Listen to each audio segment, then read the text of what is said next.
Hola, woodworkers. Paul Carlson here, small workshop guy. So let's start the tour here. Having come inside the garage doors, I find the strategic place to place the table saw is about 4 feet inside the garage door. That way, most of the time, even though we got great weather in Northern California, we still, because I'm in a homeowners association, I need to work with the garage door down most of the time. So I put it far enough in here to give myself some room for my infeed, but at the same time, if I need more, then I can open the doors. So I find this to be the strategic place. I'm not normally working on that side of the table saw, so I've put that up against the wall. In order to utilize the walls, I have experimented with other ways of doing wood storage, but I will never do anything other than vertical storage again. When I'm going to do a project, I will plan that project and go buy the wood for that single project and then store it around various places in the workshop. Excuse me just a second, coming off of a cold. So anyway, let's try not to go too slow here. I built clamp racks, and so I find that to be very, very good. They're all reachable. I feel I made a mistake buying 50-inch panel clamps. I just don't think I'm going to do that many jobs that size. I would be happier, I believe, with 24 or 30-inch panel clamps. I recently experienced that when I am working on the tabletops for my Samurai workbench, and trying to use those 50-inchers on something that's only 20 inches wide was overkill and cumbersome and a problem in a small workshop. So anyway, I store my wood here. I have like my earmuffs and my respirator and my brush, and more importantly, a little checklist. So when I'm getting ready to use my table saw, being a relative rookie of 3 or 4 years of woodworking, I need some reminders. So I got to remind myself to open up the proper gates to my dust collection system. I got to remind myself to have my push sticks ready. And yes, I got the grippers, and I feel very safe with those. I like those. Obviously, I bought the saw stop in order to keep these things on my hand for the rest of my life. So anyway, I have a checklist there, open the gate, have the push sticks ready, get my glasses on, put on the respirator, put on the earmuffs, and then check my clearances, make sure everything that I'm going to work on is going to go through properly, in-feed and out-feed. Last thing I want to do is get in the middle of a cut and find out that I can't push the board any further. So underneath, I feel it's important to have some cushioning, particularly if you're age 76, 5 as I am when I'm filming this. You're always going to get a lot of offcuts, and so I have just a red barrel here full of all of my scrap offcuts that then go to the junkyard or dump yard every few months, or if I'm working on a big project, more often. Got the little 1, 2, 3 metal workers device for real quick measurements. I find that if I don't have something that's really easy to set up and do, then I won't use it. So for my feather guide, I like this mag switch or mega switch. Turn that little thing and they clamp down like crazy. So that's my table saw set up here. I have a little roller type of a device so that if I need to support an M piece that's pretty cumbersome, then I can do that. And then behind the table saw, I have just a box with some pieces that probably will be usable again later. And then the concept that I use is to use my contractor's saw, which was what I had before I had the nice one, and I just leave my dado blade on it. So the contractor saw becomes my outfeed table for my saw stop, and my saw stop becomes the outfeed table for my contractor saw. If I'm going to put a big sled on here, then I do need to just pull this away a little bit so that my sled doesn't get bound up on this, because I want these to be level. Dust collection wise, in this island that I have here, I have a cyclone, and then coming off the cyclone or feeding into the cyclone, I have one main tube that's been split into 3 sections. So one is permanently on my saw stop, one is permanently on my contractor saw with a dado blade in it, and then the other one is on a long flexible tube, and that will literally reach anywhere across my workshop and attach to, like, the thickness planer, the jointer, the drill press, the bandsaw, or act as my vacuum for cleaning stuff up. I have spent a lot of time creating sleds for my table saws, and then I had to rework them when I bought the new saw stop. So anyway, I'm probably off camera part of that time, but I'm sure you could hear me. Let's move on into the garage and see another section. For the dust collection system, I have a shop fox. It's obviously hung up on the wall using good fortification across the studs because it's very heavy. And then I've got the Cyclone from Rockler. That's just the lid, and then you go to, like, Home Depot and buy the 31, 32 gallon waste can. And that, I'm pleased with that. That works really, really well. And it's amazing how much goes into the waste can and how little actually makes it into the bag. So anyway, I'm pleased with the dust collection. Do I wish I had nice permanent ducts running all around the garage, reaching every tool? Yes, but you know what? You walk before you run. So right now I'm walking with this setup, and it's pretty effective. I'm pretty happy with it. As far as utilizing space, I've got these crosscut sleds, one for the contractor saw, one for the big saw stop. That is the Stumpy Nubs Mega Crosscut Sled with a multitude of jigs that go on it for things like cutting tenons and dovetails and so forth. So anyway, those fit very nicely just on their ends down circling that island. So that, speaking of things in a convenient central location on the floor, here is my compressor hooked up with the pneumatic hose, obviously, and then I keep a blower on the end of that, and that is using a little thing to just hang it on the edge of the workbench, and then I can pull it over to the table saw, I can pull it to the compound miter saw, anywhere I need to, even to my workbench if I'm, shaving things and cutting things and I want to blow all the debris out of the way. So for today's tour, I've got my garage set up the way it would be when I'm actually doing woodworking as opposed to filming videos. So when I'm woodworking, I like to have my compound miter saw up and ready to go and powered up.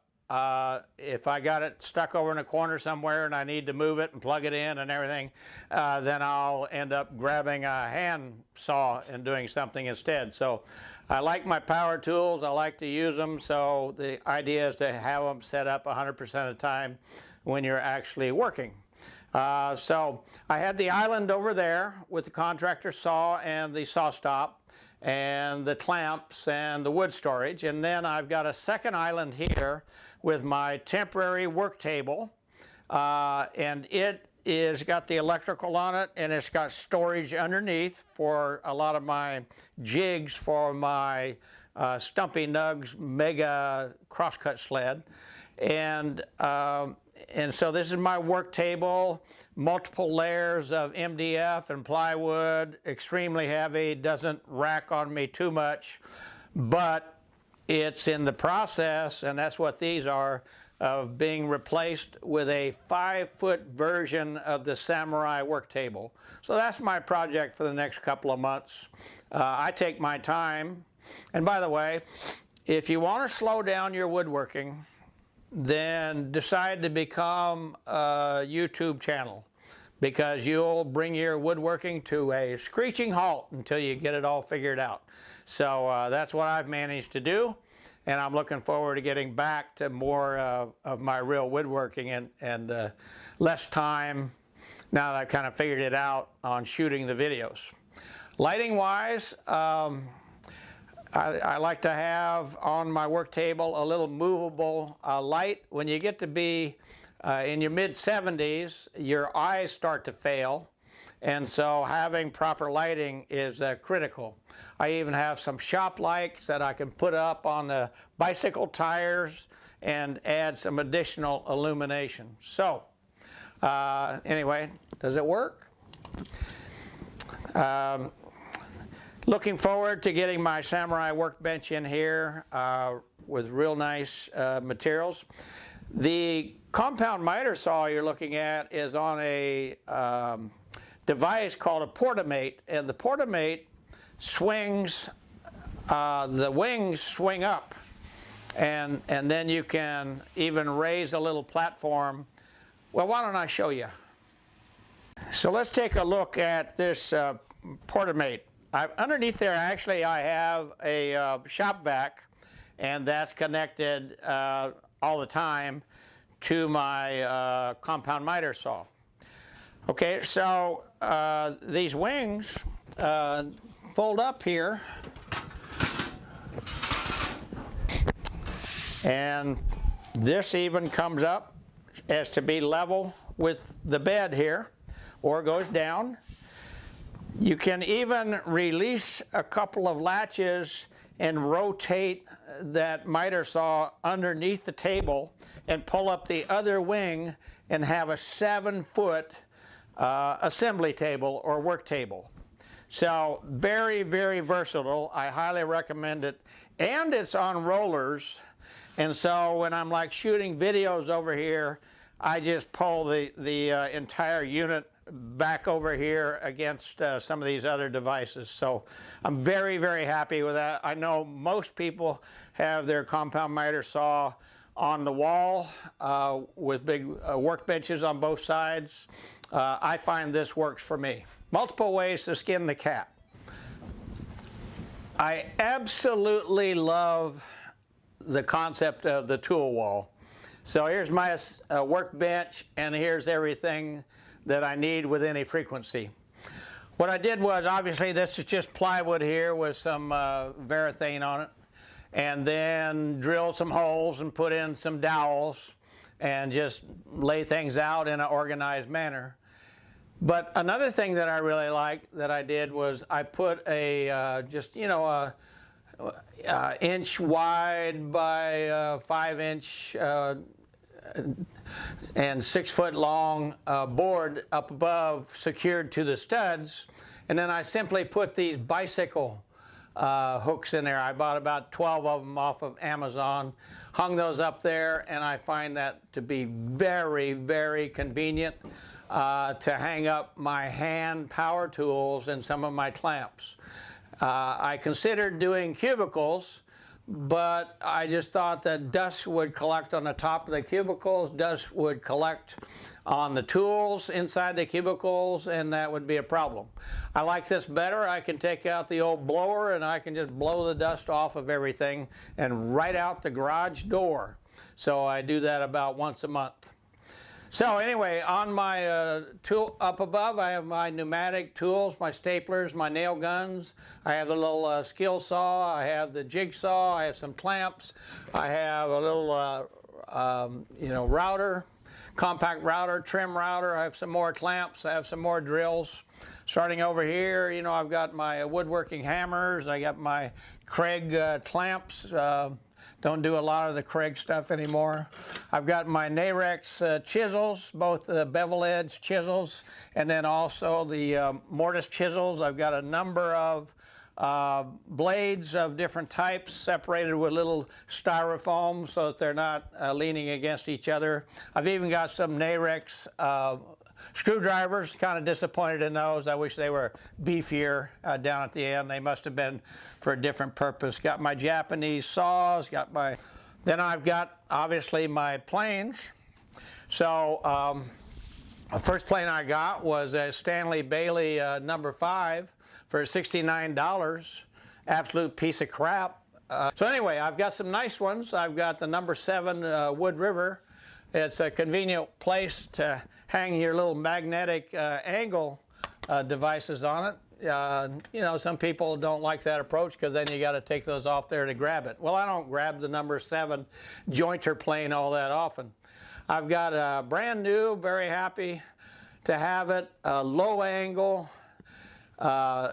Lee Nielsen number 62. So that's my low angle jack plane. I've got a Lee Nielsen smoothing plane number 4, and I have a Stanley Bailey Sweetheart smoothing plane number 4. Again, obviously, I had that first, and then I bought this. Why do I spend so much money on the planes? Because I'm going to use them and enjoy them, and they perform like crazy, and then they're going to be inherited by one of my sons. And so I wanted him to think well of me, so I thought, hey, why don't I spend a couple $100 extra and get the really, really nice stuff. Plus, I like supporting, even though I didn't do it with the Wood River, I like supporting a U.S. manufacturing company, and Lee Nielsen qualifies. Got my little block plane. I have the Lee Nielsen router plane. Looking forward to some projects to use that. And then better have a fire extinguisher ready, willing, and able if you're a klutz like I am and might actually be doing some of the wrong things. And then I have all my measuring devices over here. And so I'm very, very pleased with the tool wall. And I try to make things earn their way up there because I'm going to use them frequently. So I highly recommend that. So over here in my built-in shelving, which I built long before I got into woodworking, it was just for, you know, as a homeowner trying to maintain the house. I have these cabinets that I got from a local hardware store and put them all together and put them in. Pretty pleased with it. I have my computer station here. This is a Google Wi-Fi device, and so I have, you know, great access right here in the garage because this is my man cave. I mean, this is where I watch videos. This is where I get some time to myself. I have an Alexa Echo. There, she turned on for me. Alexa, play Elvis Presley. Shuffling songs by Elvis Presley. So anyway, you got your music, got to have that in your workshop. Alexa, off.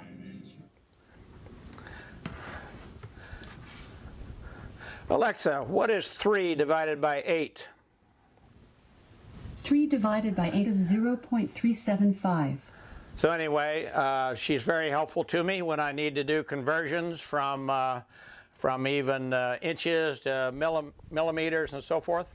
So I like having my laptop out here to look up things. I might be trying to build a jig that somebody's got a video on, and so I run the video while I build the jig. I've got some battery charging here. I've got basically a secret camera so that I've got motion detection built in. If somebody comes into my garage, I will know about it upstairs. I will have a nice picture of them. I will have a video of them. And the police and I will have a good time trying to get my Lee Nielsen bench planes back. So in front of my furnace, I have my desktop drill press. It's a Wen.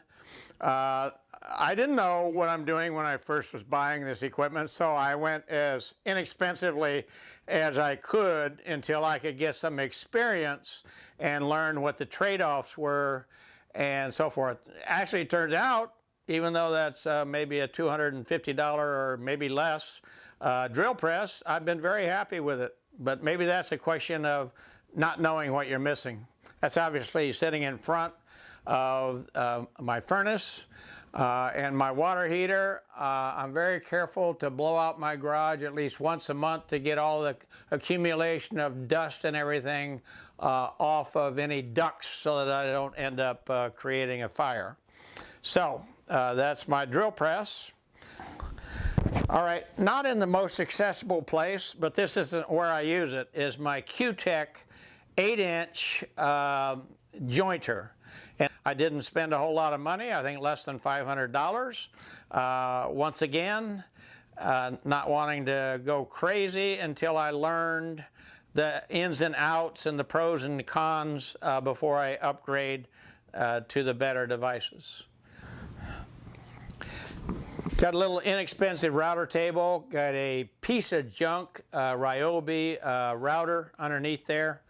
Those will get upgraded. That thing's very difficult for me to work with to get it adjusted as far as the height. Obviously, I don't have it on one of those fancy raising and lowering devices. Don't do a tremendous amount of routing. That does have good dust collection on it, and so I pull that cord across from the room and hook it up to that and pick that up. Underneath there, I've stored my really nice little compact router plus the edge guide, and it's a plunging router, and I've got the bushings, and so I'm going to use that to create some mortises for my mortise and tenon on my Samurai workbench.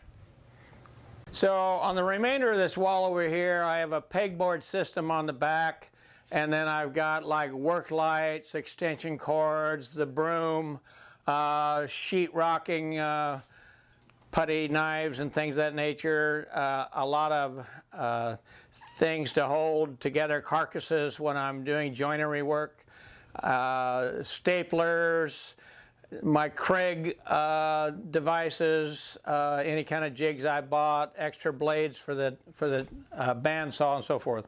The bandsaw is just a win. I think the bandsaw and the drill press together, I believe, were under $500.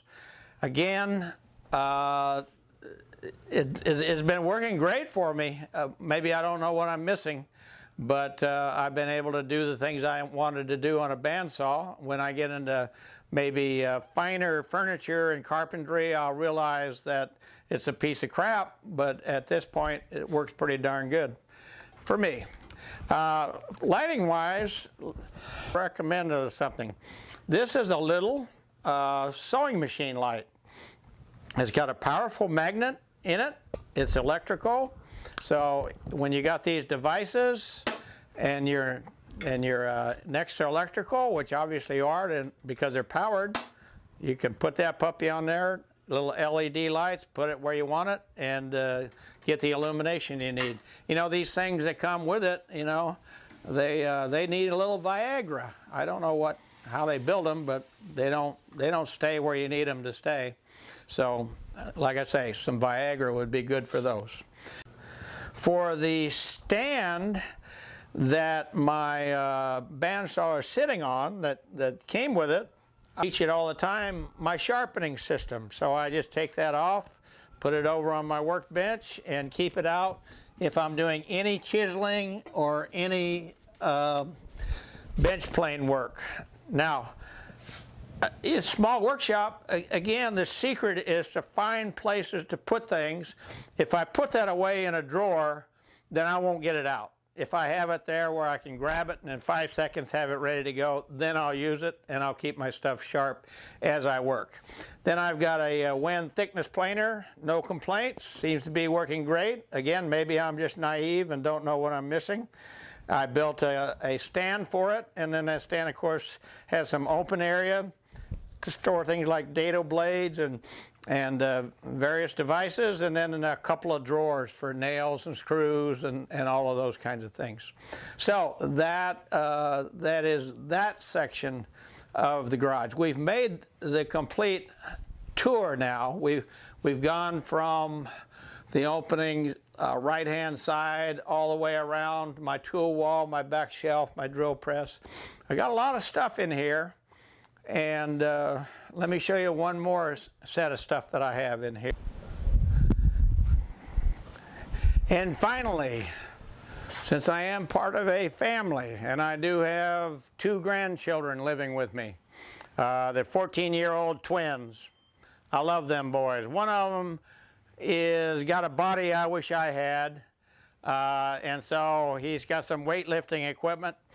He's doing, as he gets older and older, he's doing a better and better job of keeping his stuff kind of corralled and neat and organized, because he knows that would drive Grandpa nuts if it was a mess all the time. So I'm happy to let him have this section of the garage. He just pulls things out into the driveway, does his workouts, and puts them all back. So that's my workshop. I'm pretty proud of it, given the constraints I have with the Homeowners Association, single car garage. I'll put some pictures of my view from the back to show you why I will not be moving, and so I need to make the best of this space. So I've got the beautiful view in the back, and I got the nice little man cave here in the front, and I am enjoying woodworking. If you want to learn anything in life, then teach it. And so having to do videos has taught me a lot about my video shooting equipment, my DSLR, Premiere Pro, SketchUp. So anyway, it just adds a lot more flavor to my woodworking. That's it. Small workshop guy signing off.